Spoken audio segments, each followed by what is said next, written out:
हाँ जी, सभी मेरे प्यारे विद्यार्थियों को सीताराम। तहे दिल से स्वागत करता हूं मैं फिर से एक बार आप सभी का आपके अपने इस channel S R J mathematics पर। आई होप आप सभी अच्छे होंगे और अपनी स्टडी को थोड़ा सा कंटिन्यू किया होगा आपने। माय डियर स्टूडेंट, इस क्लास के अंदर जो है अपन बात करने वाले हैं अपने प्रश्नावली नंबर 2.1 क्लास 9th का सवाल नंबर फर्स्ट, यानी कि क्लास 9th का जो है चैप्टर नंबर 2.1, इस पर हम डिस्कस करने वाले हैं। ठीक है भाई, तो सवाल आपके सामने लिखा हुआ मित्रों, निम्नलिखित में से कौन कौन एक चर के बहुपद हैं और कौन कौन नहीं, कारण के साथ अपने उत्तर दीजिए। सबसे पहले तो मैं बता दूं बहुपद क्या होगा। बहुपद जो होगा ना, क्लियर है कि भाई जिसके अंदर चर जो है ना, चर वो ना ही तो रूट में होगा और ना ही वो बटेवा में होगा। यानी कि क्लियर भाषा में कहे तो यानी कि चर जो है, चर की घात क्या होगी, एक पूर्ण संख्या होनी चाहिए। चर की घात क्या होनी चाहिए, एक पूर्ण संख्या यहां पर होनी चाहिए। तो आपको ज्यादा दिमाग नहीं लगाना है, क्लियर। अपने सिंपल साधारण भाषा में हम कहे तो क्या याद रखना है आपको कि जो एबीसीडी वाला जो अक्षर है ना, वो अंडर रूट में नहीं होना चाहिए और वो बटेवा में नहीं होना चाहिए और उसकी घात माइनस की नहीं होनी चाहिए। पहला, अंडर रूट में नहीं होना चाहिए। दूसरा, उसकी घात माइनस की नहीं होनी चाहिए। और तीसरी स्टेप की वो बटेवा में नहीं होना चाहिए, अदरवाइज वो बहुपद होगा। तो देखना ध्यान से इसको कैसे अपन सॉल्व करने का प्रयास करते हैं। पहला सवाल देखिएगा। पहला सवाल, 4x की पावर 2 माइनस 3x प्लस 7, ये हमें सवाल दे रखा है। इसका बताना है कि ये एक चर में बहुपद है या नहीं। एक चर का मतलब एबीसीडी वाला अक्षर एक ही होना चाहिए। तो मुझे ये बताओ, यहां पर एबीसीडी वाला अक्षर x ही तो है और कोई दूसरा थोड़ा है क्या? तो एक चर ही है इसमें। और अब बहुपद है या नहीं, तो मैंने क्या बताया, एबीसीडी वाला अक्षर अंडर रूट में नहीं होना चाहिए, तो अंडर रूट में नहीं है। घात माइनस की नहीं होनी चाहिए, नहीं है। और एबीसीडी वाला अक्षर बटेवा में भी नहीं होना चाहिए, तो बटेवा में भी नहीं है। ठीक है, तो इसका मतलब ये बहुपद है। और कितने चरों का, तो इसमें केवल x है इसलिए एक चर का है। जैसे इसके अंदर अपन बात कर ले कितने चर है, तीन चर है, तो इसमें तीन चर है क्योंकि तीन एबीसीडी के अक्षर है। तो पहला तो देखना आंसर कैसे लिखना आपको। अगर बहुपद है, पहचान कर लिया आपने, तो हम लिखेंगे हाँ एक चर वाला बहुपद है। यहां क्योंकि, कारण भी बताना है ना, तो अपने कारण के साथ उत्तर दीजिए। तो क्योंकि यहां चर, चर क्या है पहले सवाल में, x है। तो क्योंकि यहां चर x की घात क्या है, पूर्ण संख्या है। देखना ध्यान से सेकंड वाला आंसर कैसे लिखते हैं हम। ये पहले का आंसर था, दूसरे वाले का देखना। दूसरा वाला प्रश्न ये रहा, मैंने कहा सबसे पहली बात तो पता करो चर कितने हैं। तो एबीसीडी वाला अक्षर y है, तो कितने चर हैं, एक चर है। अब पता करना है बहुपद है या नहीं। तो उसके लिए दोस्तों, बहुपद है या नहीं, तो उसके लिए मैंने क्या कहा, एबीसीडी वाला जो अक्षर होता है ना, जो एबीसीडी वाला अक्षर होता है वो किस में नहीं होना चाहिए, अंडर रूट में नहीं होना चाहिए, तो नहीं है। संख्या बदलेगा कोई दिक्कत नहीं, एबीसीडी वाला अक्षर अंडर रूट में नहीं होना चाहिए। उसकी घात माइनस की नहीं होनी चाहिए, घात भी माइनस की नहीं, और वो बटेवा में नहीं होना चाहिए, तो वो बटेवा में भी नहीं है।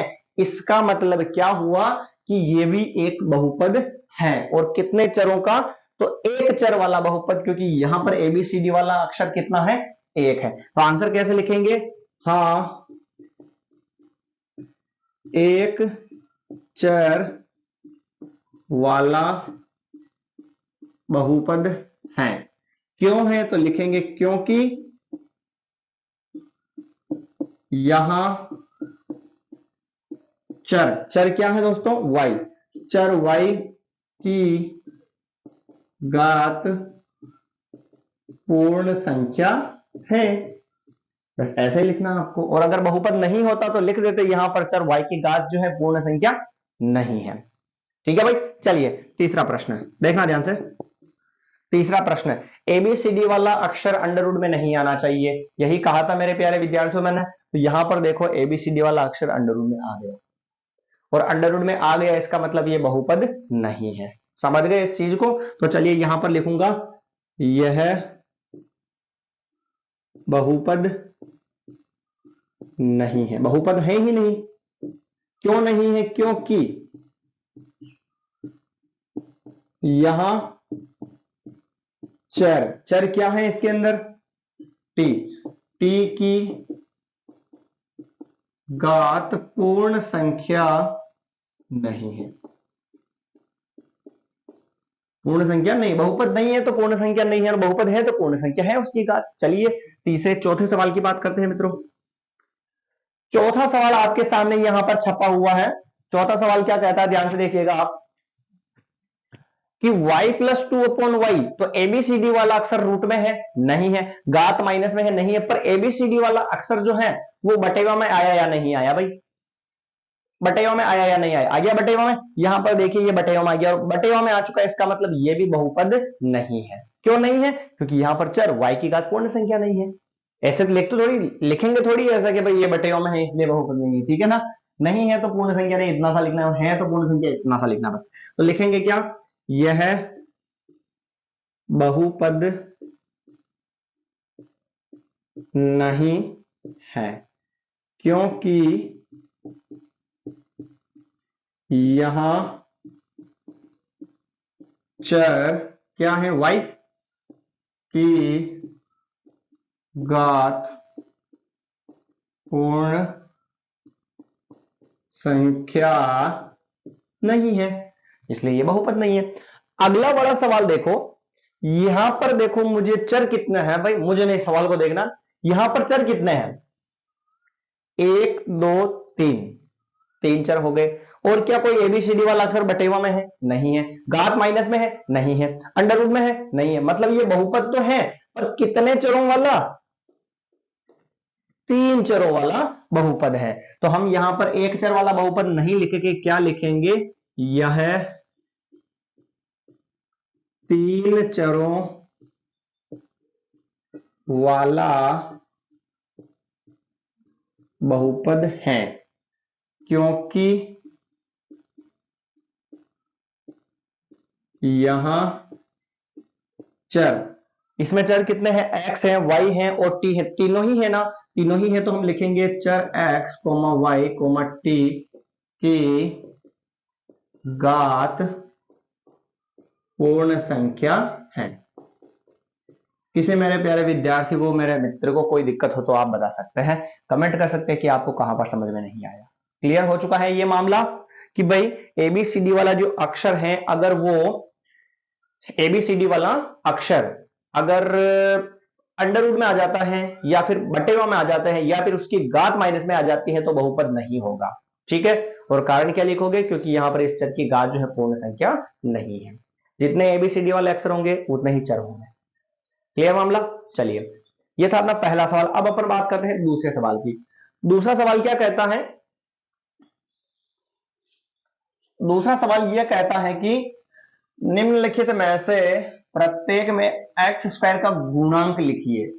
क्या लिखना है, एक्स स्क्वायर का गुणांक लिखना है, यानी एक्स स्क्वायर के गुणा में क्या है। देखना ध्यान से, प्रश्न दूसरा आपके सामने छपा हुआ है यहां पर, निम्न में से प्रत्येक में एक्स स्क्वायर का गुणांक लीजिए। थोड़ा सा प्रश्न आगे पीछे हो सकता है, बाकी किताब मेरे पास अभी फिलहाल नहीं है, तो सवाल मेरे मुझे याद है तो मैं यहां पर लिख रहा हूं। एक्स स्क्वायर का जो है यहां पर क्या लिखना है, हमें गुणांक लिखना है। एक्स स्क्वायर का गुणांक लिखना है। पहला प्रश्न है 2 प्लस एक्स की पावर 2 प्लस एक्स। दूसरा प्रश्न है 2 माइनस एक्स की पावर 3, सॉरी एक्स की पावर 2 प्लस एक्स की पावर 3। तीसरा प्रश्न है पाई बाई 2 एक्स की पावर 2 प्लस एक्स। चौथा प्रश्न है रूट 2 एक्स माइनस। ये 4 प्रश्न आपके सामने छपे हुए हैं। इन चारों प्रश्नों को देख के आपको क्या करना है, एक्स स्क्वायर जो है ना उसका गुणांक आपको बताना है। तो बहुत ही इजी और आसान है, आपको समझ में आ जाएगा। मैं आपको कहना चाहूंगा कि अगर आपको क्लास अच्छी लगी हो, यहां तक आपको अच्छा समझ में आया हो, तो आप क्लास को शेयर करना ना भूलें और कमेंट भी जरूर करें। चलिए पहला प्रश्न, पहले प्रश्न में एक्स स्क्वायर का क्या लिखना है हमें, गुणांक। एक्स स्क्वायर का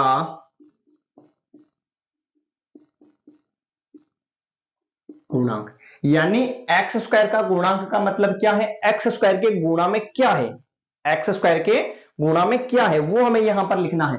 तो मुझे ये बताओ एक्स स्क्वायर ये रहा, इसके गुणा में कुछ नहीं है तो क्या मान लेंगे, एक्स स्क्वायर के गुणा में कुछ नहीं है तो एक मान लिया, यानी एक्स स्क्वायर का जो गुणांक है वो कितना हो गया, एक हो गया। एक्स स्क्वायर का गुणांक कितना हो गया, एक हो चुका है। यहां पर जैसे दूसरे प्रश्न में देखना, एक्स स्क्वायर का गुणांक यानी उसके गुणा में क्या है, ये रहा एक्स स्क्वायर, इसके गुणा में कुछ नहीं है तो यहां पर भी एक मानेंगे, तो आंसर क्या होगा, एक होगा। पर अगर माइनस है आगे मित्रों, अगर माइनस है तो उस माइनस को भी आपको क्या करना पड़ेगा, साथ में उठाना पड़ेगा। प्लस ना लिखो तो भी चलेगा पर माइनस आपको साथ में लेना ही पड़ेगा। तो एक्स स्क्वायर के गुणा में कुछ नहीं था तो एक मान लिया, तो ये एक और आगे क्या था, माइनस था, तो ये माइनस वन हो चुका है। क्लियर मामला। चलिए आगे बात करते हैं, तीसरे प्रश्न की बात करते हैं। तीसरा प्रश्न क्या कहता है, तीसरा प्रश्न कहता है कि पाई बाई टू एक्स की पावर 2 प्लस एक्स, ये प्रश्न है। सॉरी डायरेक्ट आंसर लिख दूं मैं ना, सवाल वैसे लिखा हुआ वहां पे, एक्स की पावर 2 का गुणांक, एक्स की पावर 2 ये रही, तो इसके गुणा में क्या है, पाई बाई 2 है, तो ये आंसर क्या हो गया, पाई बाई 2 हो चुका है। कोई दिक्कत, बहुत ही इजी और आसान है। चौथा प्रश्न, एक्स स्क्वायर का गुणांक बराबर, यहां पर मुझे बताओ एक्स स्क्वायर के गुणा में क्या है भाई, एक्स स्क्वायर के गुणा में क्या है बताइए, एक्स स्क्वायर के गुणा में कुछ नहीं है, क्योंकि यहां पर मुझे बताओ एक्स स्क्वायर का पद है क्या, जिसका गुणांक हमें निकालना है उसका पद ही नहीं है यहां पर, जिसका गुणांक हमें निकालना है उसका पद ही नहीं है, तो यहां पर गुणांक क्या हो जाएगा, जीरो हो जाएगा, जीरो हो जाएगा। कैसे हुआ पता चल गया ना भाई, एक्स स्क्वायर के गुणा में कुछ है ही नहीं, क्योंकि एक्स स्क्वायर का पद ही नहीं है ना, तो पद ही नहीं है तो वो गुणांक क्या हो जाएगा, जीरो हो जाएगा। ठीक है भाई, आ गया सभी को समझ में। चलिए अब बात करते हैं आगे वाले अगले प्रश्न की। तीसरा प्रश्न, तीसरा प्रश्न ये कहता है कि 35 घात का द्विपद व 100 घात का एक पदी का उदाहरण लिखो। 35 घात के द्विपदी का और 100 घात के एक पदी का उदाहरण लिखो। एक पदी मतलब पता है ना, और द्विपदी मतलब भी पता है। एक पदी का मतलब जिसमें एक पद हो, और द्विपदी जिसमें कितने पद हो, दो पद हो। और देखना इधर आंसर कैसे लिखता हूं मैं, पहले लिखते हैं 35 घात का द्विपदी, यानी कि कोई सा भी एक एबीसीडी वाला अक्षर लिख दो और उसकी घात कितनी होनी चाहिए, 35 होनी चाहिए, घात 35 होनी चाहिए, तो ये 35 लगानी चाहिए, लगा दी अपन ने। पर यहां पर पद कितना है, एक, और हमें कितने चाहिए, दो पद, तो प्लस में कुछ भी लिख दो, प्लस 1 2 3 4 कुछ भी। ठीक है, तो ये देखो 35 घात हो गई इसकी और पद कितने हो गए, दो, तो 35 घात का ये क्या हो गया, द्विपदी हो चुका है। सर आपने यही क्यों लिखा, क्या हम कुछ और उदाहरण भी यहां पर लिख सकते थे, जी हाँ बिल्कुल आप यहां पर और उदाहरण भी लिख सकते थे। कैसे देखना, इसकी जगह है आप 35 घात तो लिखोगे, प्लस 4 भी लिख सकते हो, इसकी जगह आप माइनस एक्स की घात 35 माइनस 2x भी लिख सकते हो, कोई फर्क नहीं पड़ेगा। घात 35 होनी चाहिए हाईएस्ट, और पद कितने होने चाहिए, दो होने चाहिए, तो आप ऐसे लिख सकते हो। अब 100 घात का एक पदी,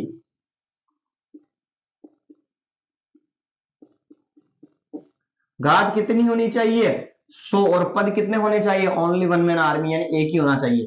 तो ये लिख दो भाई x की घात 100, ये आंसर खत्म। ऐसे ना लिखो तो माइनस एक्स की घात 100 लिख दो, ऐसे ना लिखो तो माइनस 2x की पावर 100 लिख दो, यानी कि कुछ भी लिख सकते हो आप, पद एक होना चाहिए, तो x की घात 100 हो गई और पद ये अकेला एक है। आ गया समझ में, कोई दिक्कत है भाई इसके अंदर। सवाल नंबर ये तीसरा भी हो चुका है फिनिश। अब बात करते हैं अपन सवाल नंबर फोर्थ की। क्वेश्चन नंबर फोर्थ क्या कहता है, फोर्थ ये कहता है कि निम्नलिखित में से प्रत्येक की घात लिखिए। अब हमें क्या करना है, घात लिखनी है कि उनकी घात क्या है, आ जाएगा समझ में आपको, ध्यान से देखिएगा मित्रों। चौथा प्रश्न है ना, निम्न में प्रत्येक की घात लिखिए। इस प्रश्न के अंदर हमें घात लिखनी है।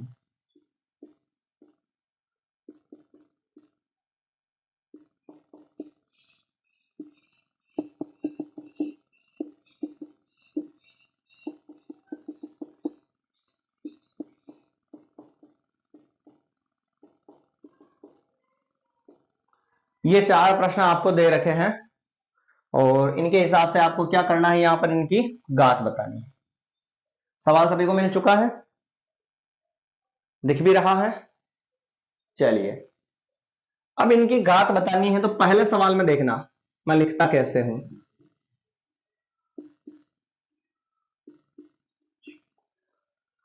मेरे प्यारे विद्यार्थियों, जब चैप्टर स्टार्ट हुआ था तब मैंने आपको डेफिनेशन बताई थी बहुपद की घात की। वो डेफिनेशन क्या थी कि किसी बहुपद किसी बहुपद किसी बहुपद की उच्चतम घात को हम क्या कहते हैं, बहुपद की घात कहते हैं।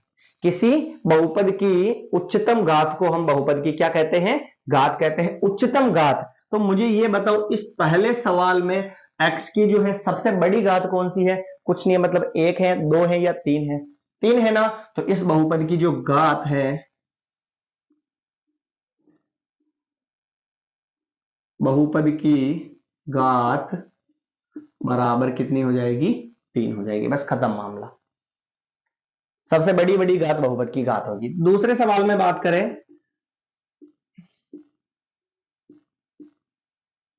बहुपद की घात बराबर हाईएस्ट पावर कितनी है बताइए मुझे। y की पावर कितनी है? 2 है बड़ी। तो ये क्या हो गया, बहुपद की घात कितनी हो गई? 2। चलिए तीसरे में बात करें, बहुपद की घात बराबर, यहां पर घात कितनी है? t की कुछ नहीं है, मतलब एबीसीडी वाला ही देखना है ना। तो t की घात कुछ नहीं है तो 1 मान लिया, तो बहुपद की घात कितनी हो गई? 1 हो गई। चौथे प्रश्न में देखिएगा, बहुपद की घात। मुझे ये बताओ, इसके अंदर एबीसीडी वाला अक्षर है क्या भाई? एबीसीडी वाला अक्षर ही नहीं है, तो वहां पर बहुपद की घात क्या होगी? 0 होगी। केवल गणित वाली संख्या हो तो उसको बोलते हैं एचर बहुपद। क्या बोलते हैं उसको? एचर। क्या बोलेंगे? एचर बहुपद। गणित वाली संख्या हो, केवल उसमें एबीसीडी वाला अक्षर नहीं हो, तो वहां पर बहुपद की घात हमेशा क्या होती है? 0 होती है। क्लियर मामला। चलिए माय डियर स्टूडेंट, अपन ने चौथा सवाल भी पढ़ लिया है। इस चैप्टर 2.1 का जो है लास्ट एंड फाइनल सवाल और है, और वो 5वां सवाल कहता है कि निम्नलिखित में से बताइए कि कौन कौन रेखिक बहुपद है, द्विघाती बहुपद है या फिर त्रिघाती बहुपद है। 5वां प्रश्न ध्यान से समझिएगा। बताइए कि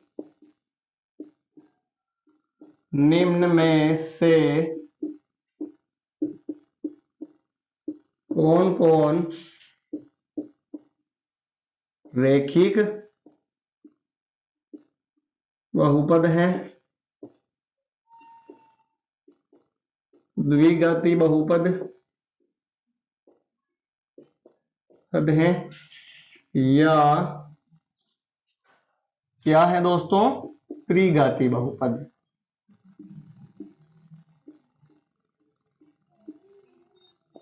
पहला प्रश्न देखिएगा, ये प्रश्न लिखा हुआ है। हमें इस सवाल के अंदर पहचान करनी है कि कौन कौन सा जो बहुपद है वो रेखिक है और कौन कौन सा द्विघाती है और कौन कौन सा त्रिघाती है। माय डियर स्टूडेंट, मैं आपको बता दूं कि रेखिक को हम बोलते हैं एक घाती बहुपद। एक घाती बहुपद का मतलब क्या होगा? जिसकी घात 1 हो। द्विघाती का मतलब जिसकी घात 2 हो। त्रिघाती का मतलब जिसकी घात कितनी हो? 3 हो। ठीक है, चलिए पहले प्रश्न की बात करते हैं। पहला प्रश्न ये रहा आपके सामने, x की पावर 2 प्लस एक्स। तो यहां पर x की घात कितनी है? 2 है। तो इसका मतलब यह क्या हो गया? द्विघाती बहुपद। कोई दिक्कत है क्या भाई? नहीं है। घात 2 निकालना आती है तो इसका मतलब द्विघाती हो गया। दूसरा प्रश्न देखिएगा, x माइनस एक्स की घात 3। तो मुझे ये बताओ यहां पर घात कितनी है भाई? 3 है, इसका मतलब यह क्या हो गया, त्रिघाती बहुपद है। कोई दिक्कत है क्या इसके अंदर, भाई त्रिघाती बहुपद हो गया। ठीक है, आगे बात करते हैं तीसरा प्रश्न। तीसरा प्रश्न कहता है कि y प्लस वाई की पावर 2 प्लस 4, तो ये हो जाएगा आंसर में, देखिएगा घात कितनी है भाई, 2 है हाईएस्ट, तो यह है द्विघाती बहुपद है। कोई दिक्कत है क्या भाई, ये हो गया द्विघाती बहुपद। तीसरा प्रश्न देखते हैं, तीसरा प्रश्न, तीसरा क्या सॉरी चौथा प्रश्न। चौथा प्रश्न ये है 1 प्लस एक्स लिखा हुआ ओनली, तो आंसर में यहां पर कुछ नहीं है, तो क्या मानेंगे, घात इसकी 1 मानेंगे, और घात 1 हो तो उसको हम क्या बोलते हैं, यह रेखिक बहुपद है। रेखिक या फिर क्या बोलते हैं, एक घाती बहुपद है, यह रेखिक बहुपद है। पांचवा देखिएगा भाई, टी की पावर 2 लिखा हुआ है, सॉरी यहां पर 3t लिखा हुआ है, 3t, इसकी पावर भी कुछ नहीं है, तो क्या मानेंगे हम, 1 मान लेंगे, और 1 मान लेंगे तो यह भी क्या होगा, रेखिक बहुपद है। कोई दिक्कत है क्या इसके अंदर, रेखिक बहुपद पता चल गया ना, घात 1 है इसलिए। अगले वाले में देखो, छठे प्रश्न में देखो, टी की पावर 2 घात कितनी है भाई, मुझे ये बताओ, यहां पर घात है इसकी 2, और 2 घात वाले को क्या बोलते हैं, द्विघाती बहुपद। तो शॉर्टकट में लिख दूं फिलहाल अब, द्विघाती बहुपद। लास्ट एंड फाइनल प्रश्न, 7x की पावर 3 घात यहां पर कितनी है, घात यहां पर 3 है, तो क्या हो जाएगा, ये त्रिघाती बहुपद हो जाएगा। तो ये अपने क्लास 9 का जो है चैप्टर नंबर 2.1 जो है अपन ने पूरा अच्छा कंप्लीट कर लिया है। इसके 5 सवाल अपन ने समझ लिए। उम्मीद करता हूं कि अगर आपने पूरी क्लास बिना स्किप किए आगे से पूरी ध्यान से देखी है तो आपको ये प्रश्नावली समझ में आ चुकी होगी। और अगर दोस्तों क्लास अच्छी लगी हो तो क्लास को शेयर करना ना भूले, और अपने जितने भी कॉन्टेक्ट है उन सभी के साथ शेयर कर दें, क्योंकि जितनी संख्या ज्यादा होगी, जितने पढ़ने वाले ज्यादा होंगे, उतना पढ़ने और पढ़ाने का जो आनंद है कुछ अलग ही आएगा। तो दोस्तों मिलते हैं अगली नई क्लास के अंदर, तब तक के लिए सभी मित्रों को सीताराम और जय हिंद।